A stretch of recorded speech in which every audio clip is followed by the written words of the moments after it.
La diffusion vient de démarrer. Tous les participants sont en mode écoute seul.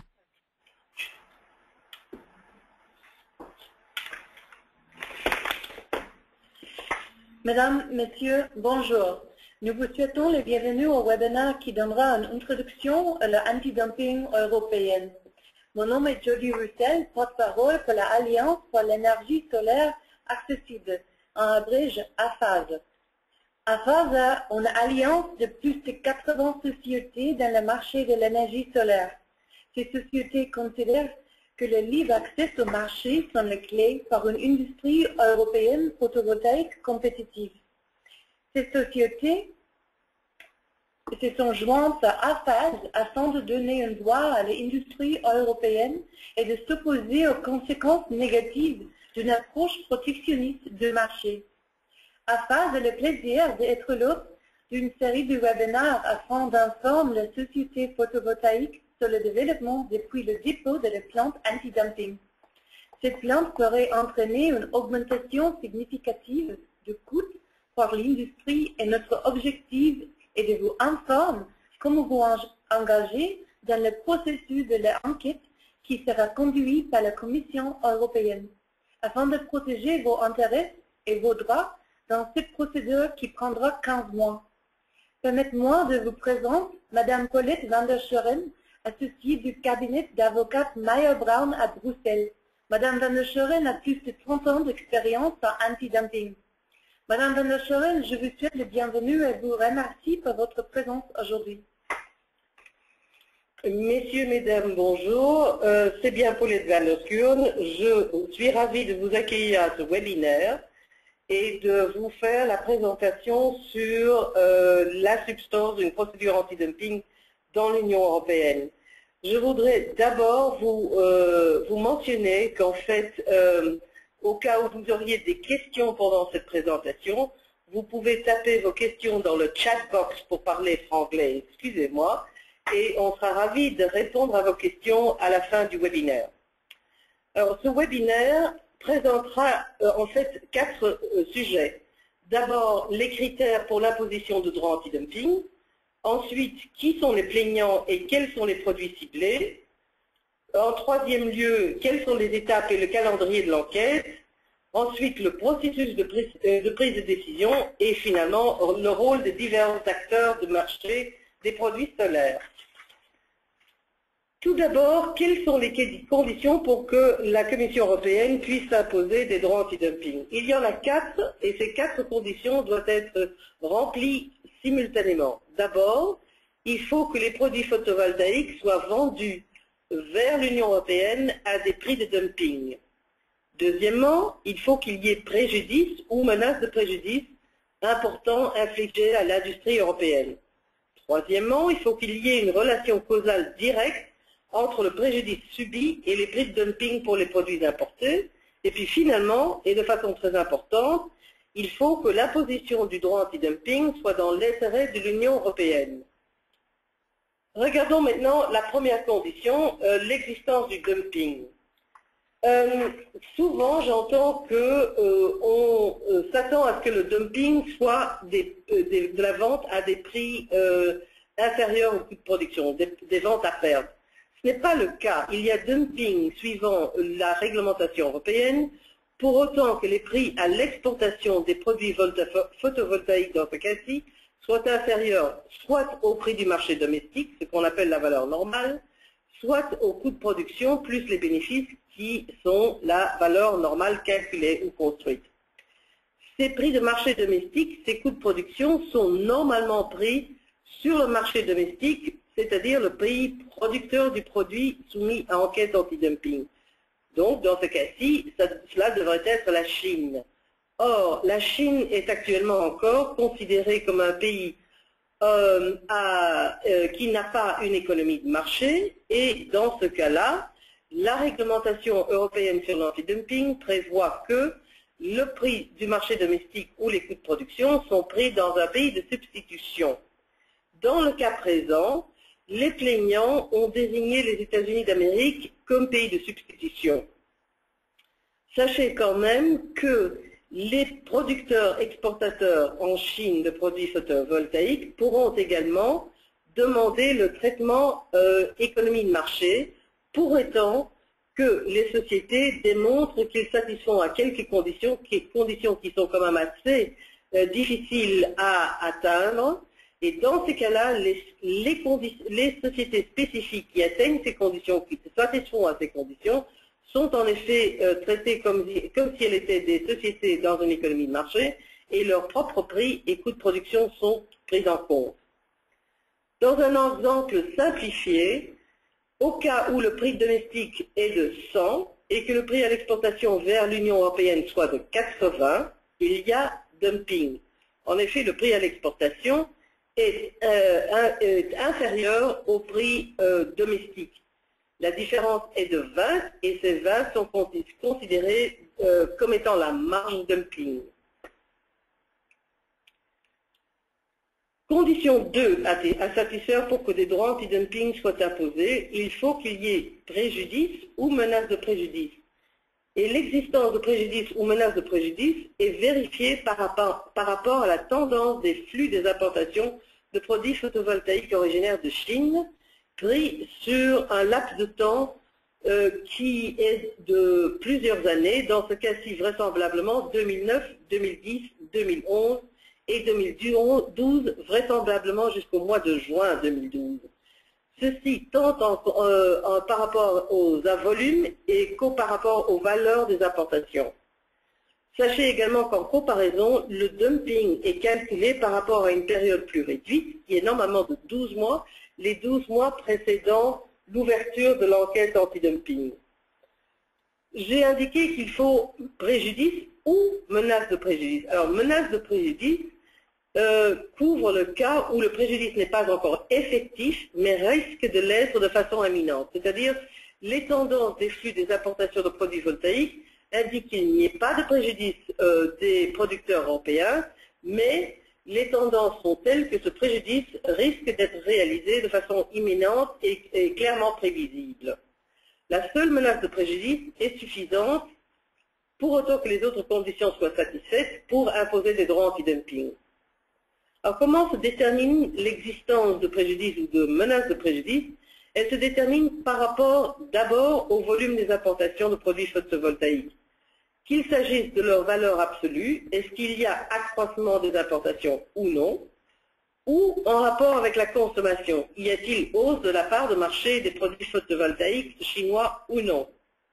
Ensuite, la Commission européenne vérifiera également les prix pour les produits photovoltaïques chinois par rapport au prix européen.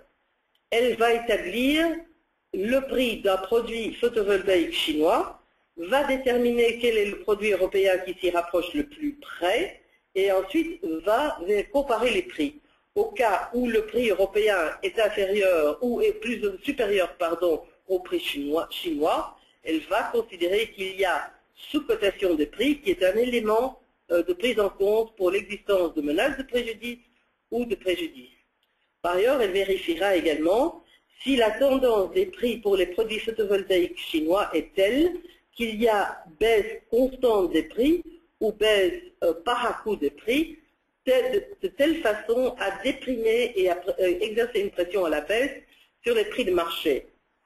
Ensuite, la Commission européenne vérifiera également l'impact des importations à des prix de dumping sur les producteurs européens de produits photovoltaïques par rapport à 15 critères économiques dont les principaux sont les ventes, les bénéfices, la production, la capacité de production, le taux d'utilisation, les parts de marché, mais d'autres éléments seront également pris en compte comme l'investissement, l'emploi, les comptes courants, etc.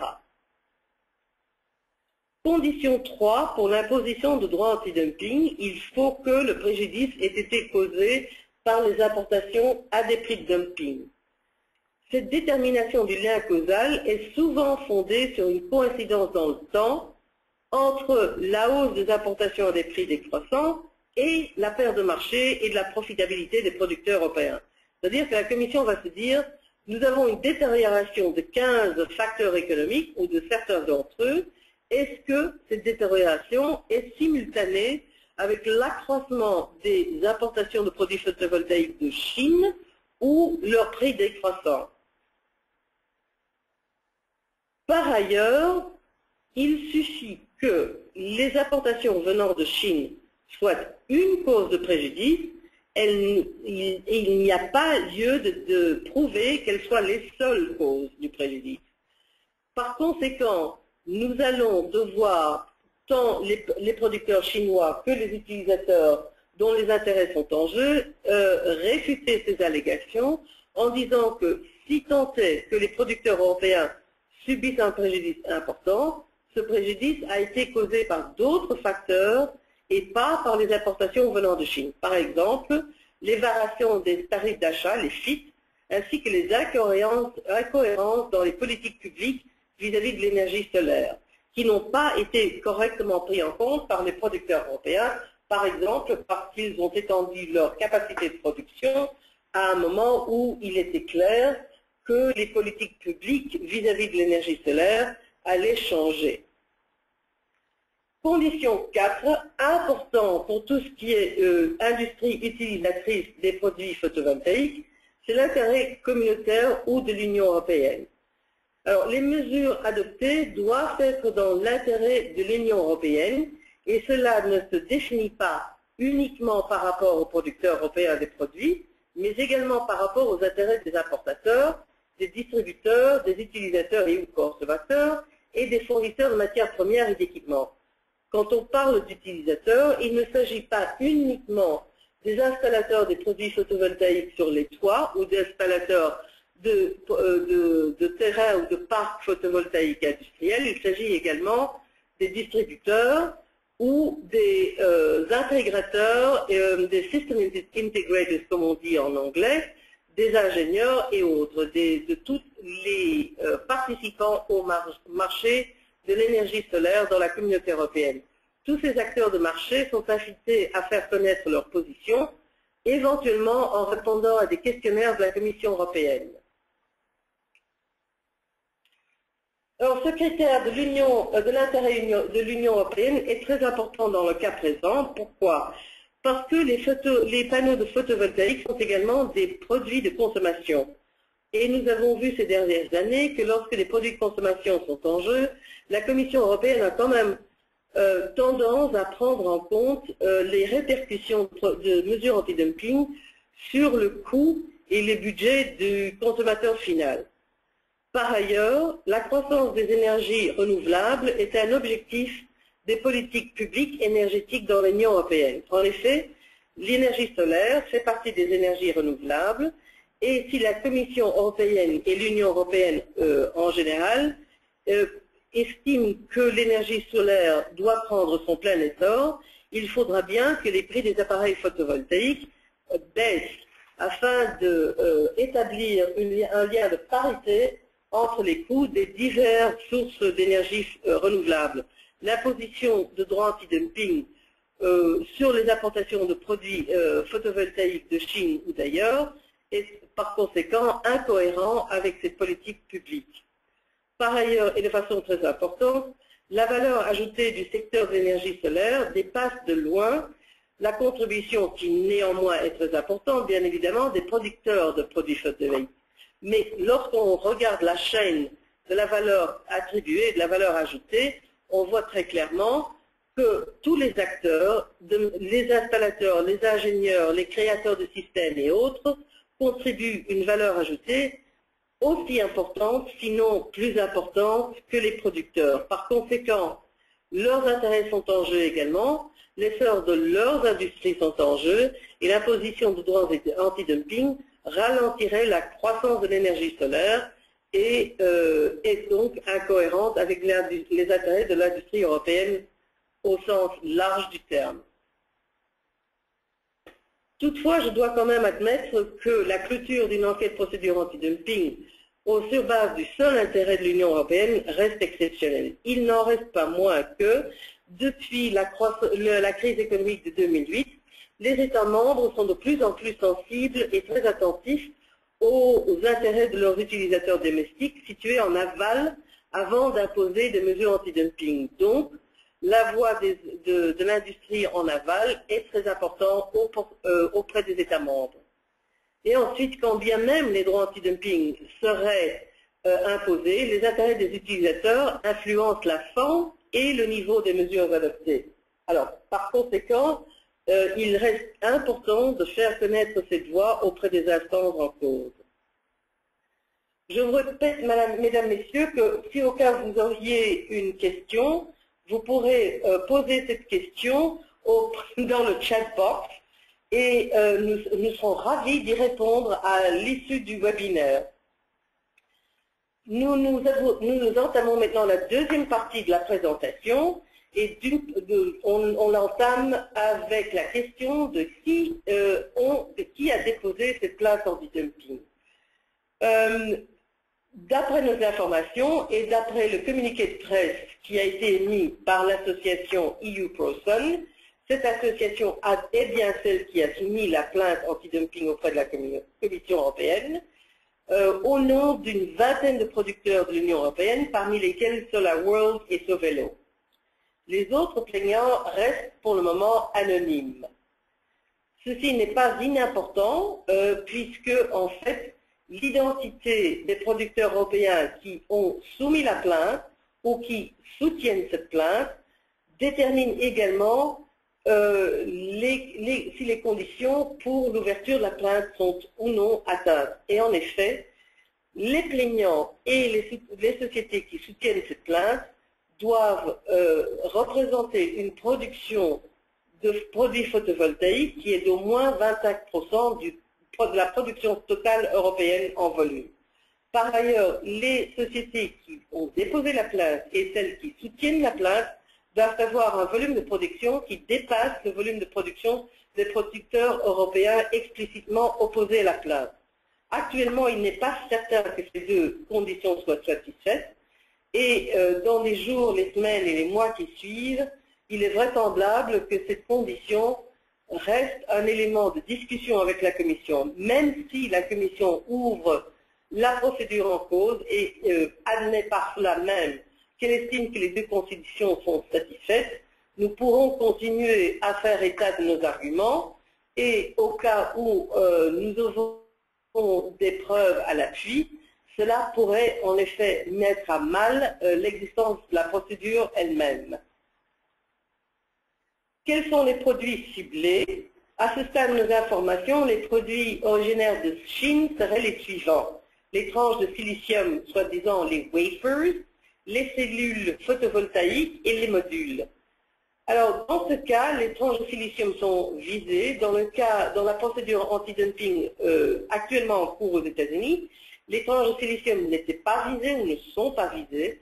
Nous ne savons pas actuellement pourquoi les tranches de silicium sont visées dans le cas européen, mais il n'est pas inimaginable que ce soit parce que l'inclusion des tranches de silicium permettait aux plaignants de plus facilement atteindre ce seuil de 25% dont nous avons parlé précédemment.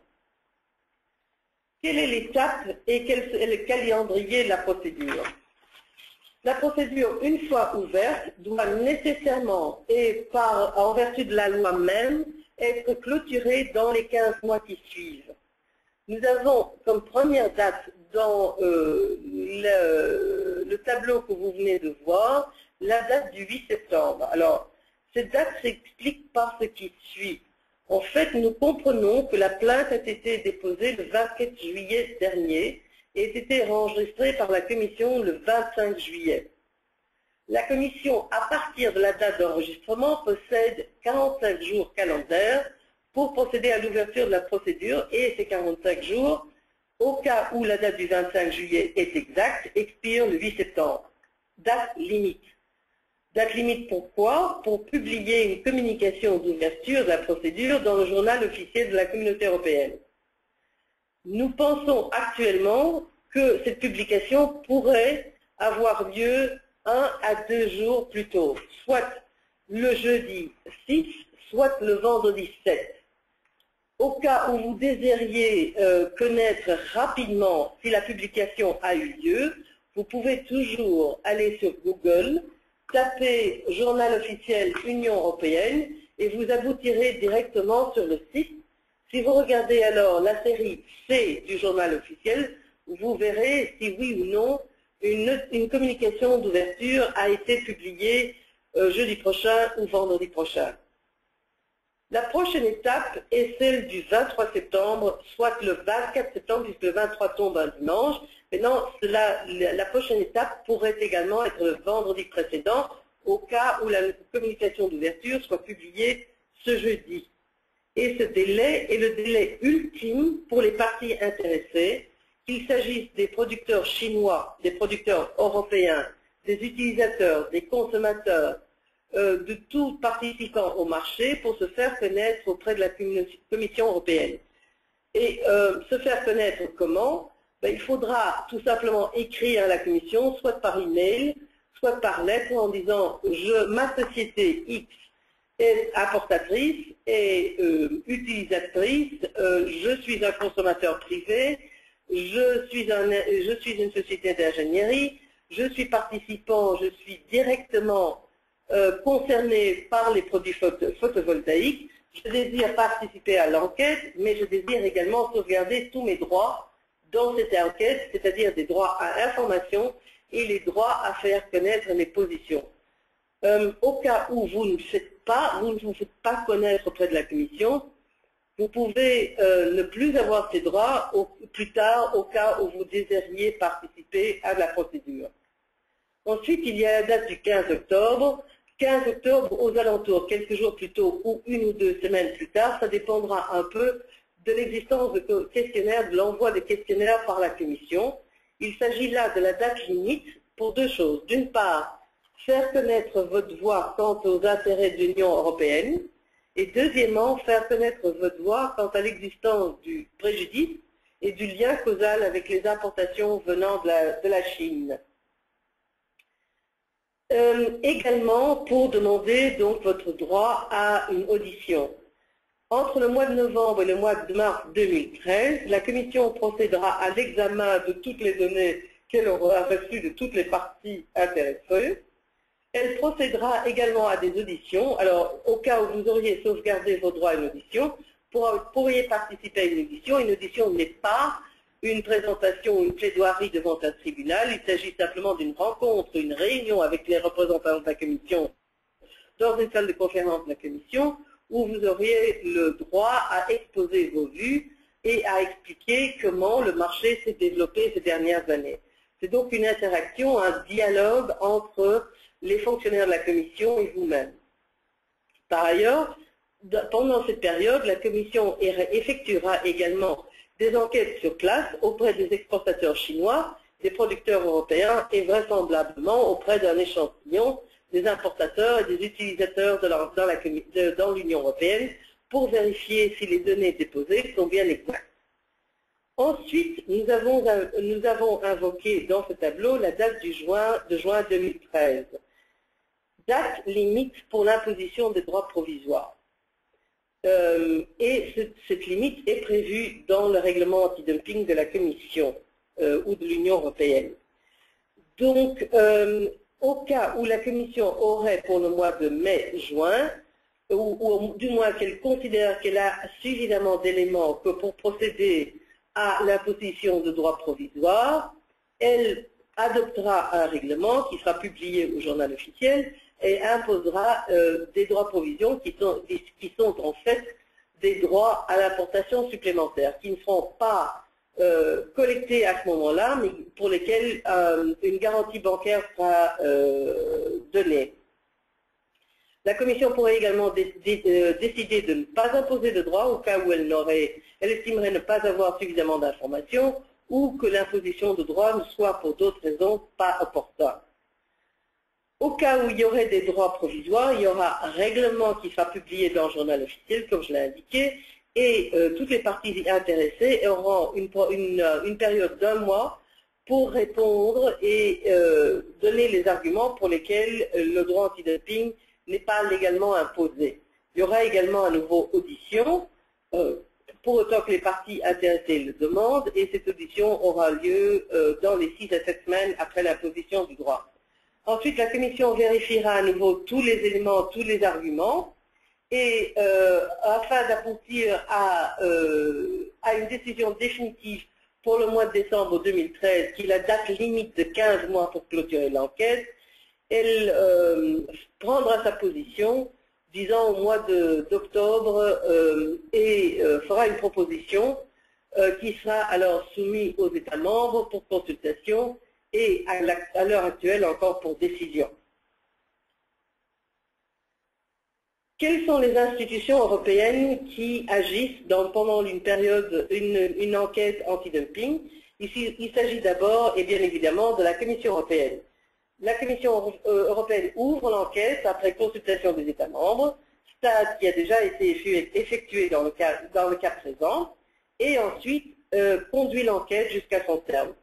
C'est la Direction générale du commerce qui diligente l'enquête par le biais de son service anti-dumping et qui va établir des équipes de fonctionnaires qui, d'une part, vérifieront le dumping et une autre équipe vérifiera ensuite l'existence de préjudice, de liens causal et de l'union de l'intérêt de l'Union européenne. La Commission adopte les mesures provisoires qui pourront éventuellement être remises en cause par le Conseil. La Commission, d'ailleurs, pourrait également procéder à la clôture de l'enquête à tout moment pendant l'enquête, à nouveau, après consultation des États membres et avec une possibilité de remise en cause par le Conseil. La Commission également pourra éventuellement adopter et accepter des engagements.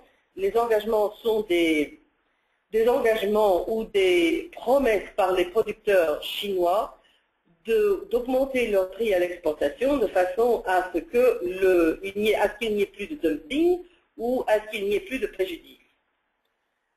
À l'heure actuelle, le droit définitif, s'il y en a un, celui-ci est imposé par et adopté par le Conseil. Le Conseil n'est autre que les 27 États membres de la Communauté européenne.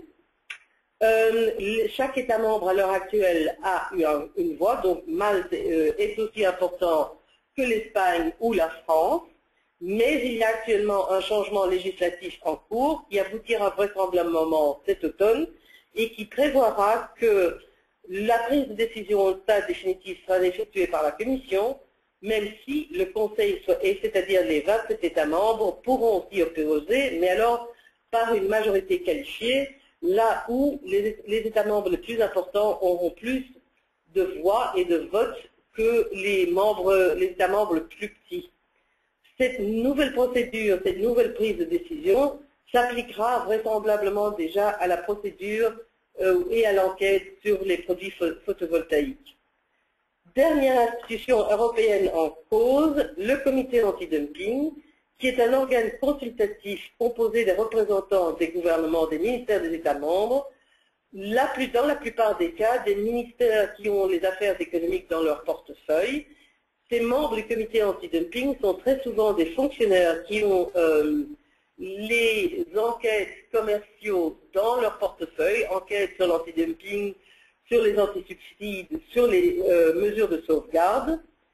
Ce comité est consulté à toutes les étapes de la procédure, lors de l'ouverture, lors des droits provisoires, les clôtures, les engagements et les droits définitifs.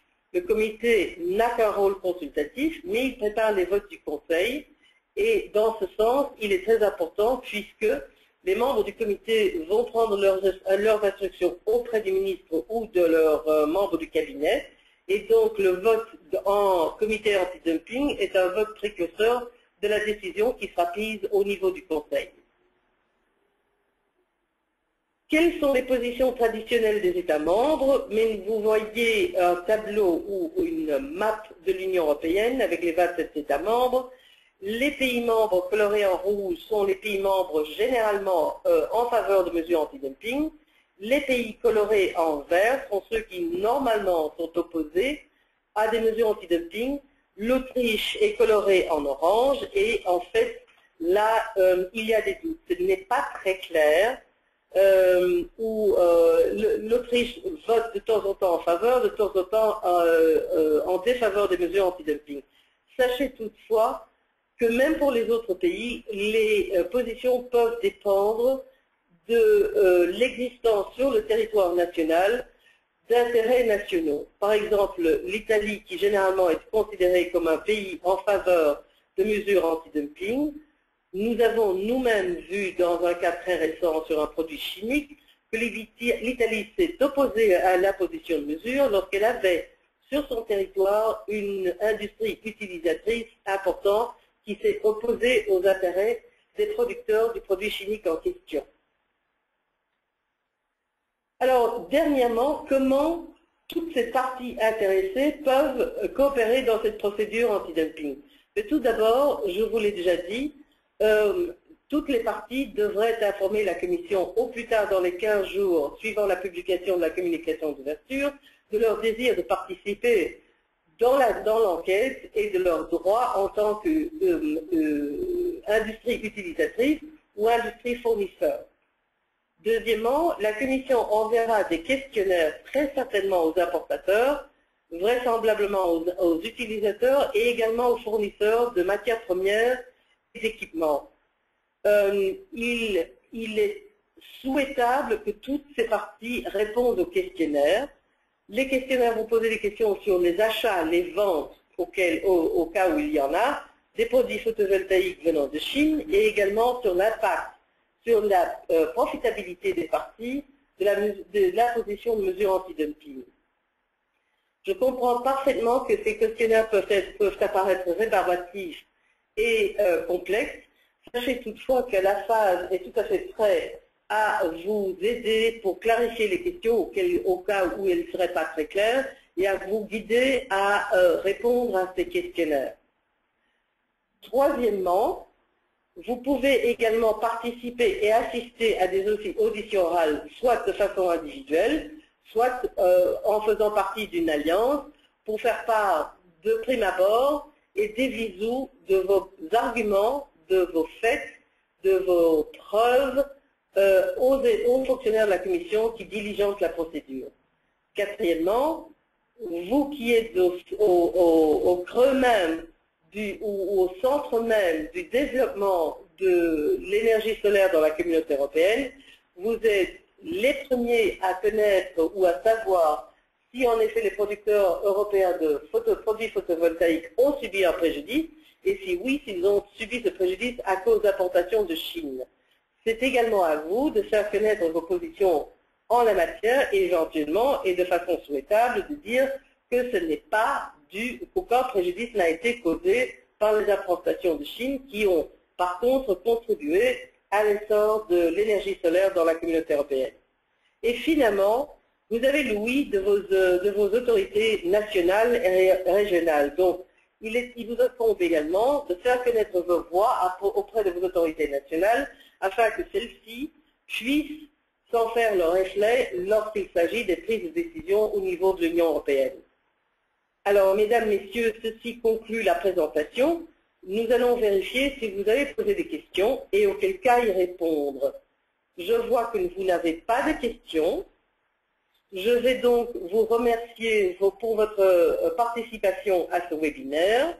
Vous souhaitez une bonne soirée et passer la parole à Madame Rousset. Merci Madame Van der Schoren pour avoir partagé votre expérience aujourd'hui. Merci également aux nombreux participants qui ont participé au webinaire. Afin reste à votre disposition toutes questions que vous pourrez avoir. Merci beaucoup et au revoir.